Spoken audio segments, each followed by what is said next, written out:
Hey guys, Sam here from WynnStrength.com. Today we're doing week 5, day 3 of the Powerbuilding II strength template made by Barbell Medicine. Today's workout consists of some deadlifts, bench pressing, and some pendlay rows. So currently halfway through warm-ups for the deadlifts. I like to set up with some Romanian deadlifts. So that takes about 3 sets of 10, try and get the blood flowing, activate the hamstrings and the lower back, make sure nothing feels tweaked, anything like that. And then from there, move on to 135 for the deadlift. Right now, I'm at 245, and it is the 135 for 6, repeated that, then 205 for 6, now we're at 245 for 6.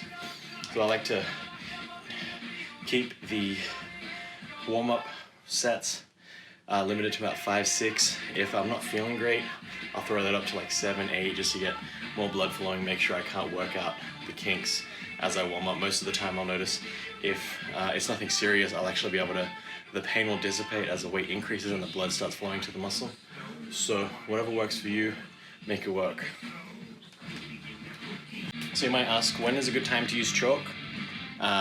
Anytime your hands start to get sweaty, so the answer is going to be dependent on the weather. If you're working out in summertime, chalk's going to come out pretty soon.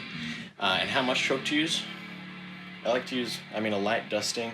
I'll just generally dust one side, like a pretty thin layer, and then just rub the hands together. You don't need too much chalk.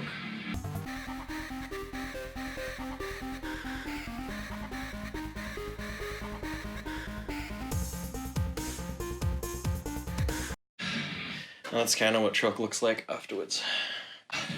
So we just got done with our first working set of the day. I got 365 for 6 at around an RPE 7.5. Last week I was able to do 385 for 6 at an RPE of 8. So we'll give myself a little bit of a break and try to hit that weight again this week. Hopefully I'll be able to do that for sets across, but I was feeling a lot heavier today than it was last week. Sometimes you just have it, some days you don't, really. So we just got done with the first true working set. Hit 395 for 6, probably closer to RPE 8.5. I really, like I said, that was a true 8.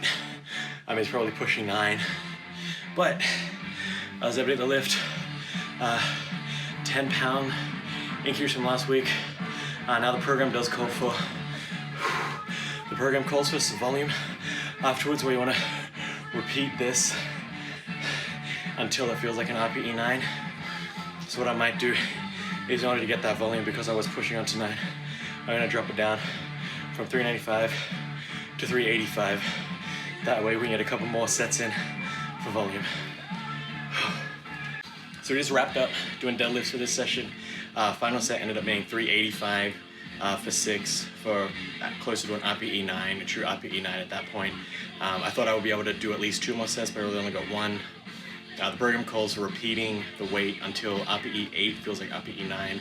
I actually ended up dropping the weight because I overshot the estimate, got a little bit overconfident there. So it ended up being 395 at RPE 8.5 and then 385 at RPE 9. So I got a little extra volume in there, not too much, but I'm happy with that result. Still an increase over last week, so I'm stoked with that.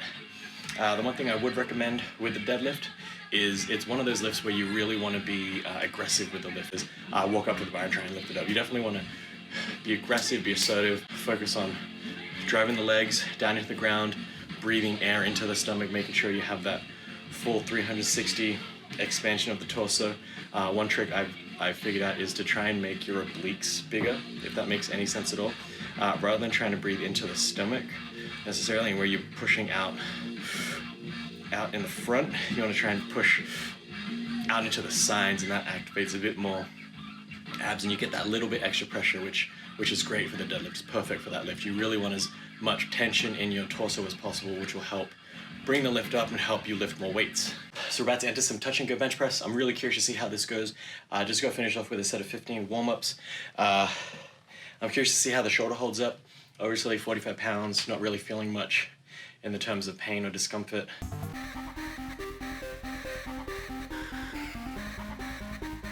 touch and go, sets of 8. Shoulders holding up just fine right now, so I'm looking forward to what we can do today.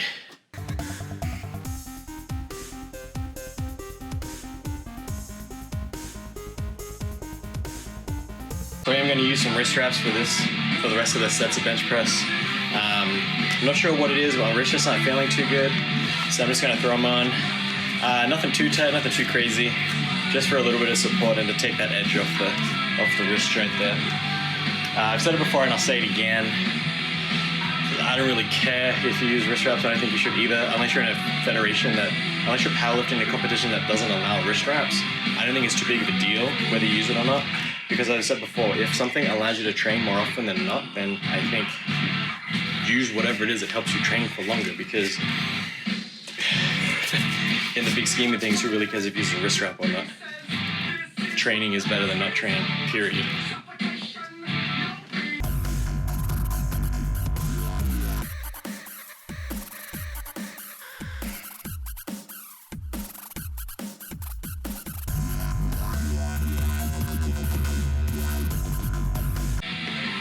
Bench press feeling great. One thing I can recommend highly is to make sure form is on point. I think that's the one thing that's helped me overcome this injury, overcome the pain. The more I focus on technique, the less pain I feel, because technique isn't really there to prevent injury, because we've all seen those people that can deadlift with a super cat arch back and the spine doesn't magically blow out of their backs. But what good technique does do is it helps you to maximize your muscular output while minimizing discomfort, and to put your body in the strongest possible position for that given exercise. Put you in the correct angles and the correct moment, arms and force to lift the most weights possible, giving you the technical advantage over other people given the same strength, as it were.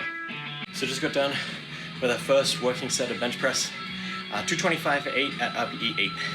So 10-pound increase from last week, but from 2 weeks ago, it's the exact same weight that I used. I think it's a great result, considering the shoulder issues didn't really lose much ground. I kind of just stood the same ground, which I think is good, considering I didn't really do much else other than add a couple more rest days in and drop the weight off a little bit. So the shoulder pain issue, whatever we want to call it,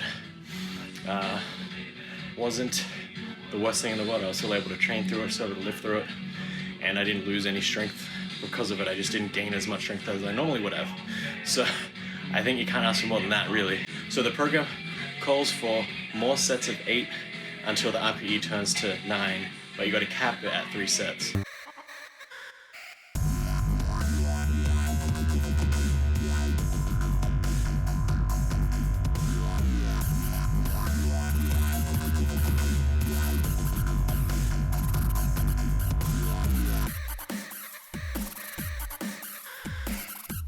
So that went better than expected. Just got through with my 3rd set of volume at 225 pounds for sets of 8. Probably got closer to an RPE 9 there, which is right at where we want to cap the sets at. So feeling really great with how the shoulder's progressing, how the bench is progressing. Kind of flatlined from 2 weeks ago, but we didn't regress, which is really a fantastic result. I think we got the load selection just perfect. I didn't have to modify the weights I used, didn't have to decrease the weight, which I've had to do in the previous weeks to get that volume just to deal with the shoulder issue. But now we're doing fine, so hopefully next week we'll just continue the same progress, continue climbing forward.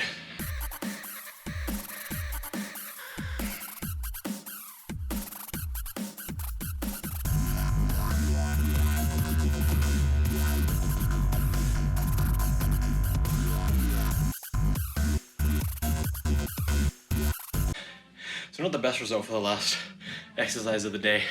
Pendlay rows, 205 pounds. Only was able to get out about 12 reps there. Last week I got 16.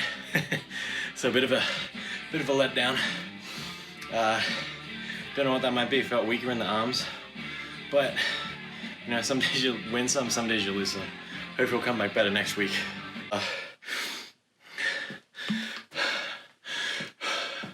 So that wasn't the prettiest of pendlay rows. Definitely pushing the limits there. RPE 20 at this point. For some reason, upper back just wasn't up for it today. But hey, strength isn't linear, so it is what it is. Next we'll come back stronger. At least we're able to push out some weight that is comparable to last week, just to get the volume in that I would have liked. So that wraps up day 3 of week 5 of the Powerbuilding II template from Barbell Medicine. Let me know what you think. I think my progress is going well. I'm going to keep talking about it, but it's the main issue that I'm dealing with right now is this right shoulder. It seems to be healing up just fine, despite doing some heavy work, getting in a bunch of volume, not really slipping, not really decreasing the weights I use by too much. Mainly 10% was probably the most I was able to back off and still maintain some shoulder integrity there. So I think it's going well. I believe next week we move on to we start incorporating heavy singles. So this week is going to be the last week of heavy loads for volume. So I'm moving on to heavier weights for fewer reps.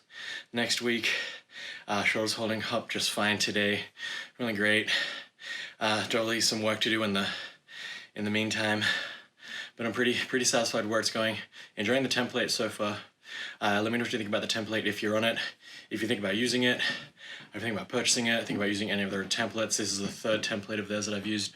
Check out the blog WynnStrength.com, where I put a weekly written update of the training that I do, as well as some other articles that I might think of. I'll leave the relevant links below for Barbell Medicine, the apparel store. Boom.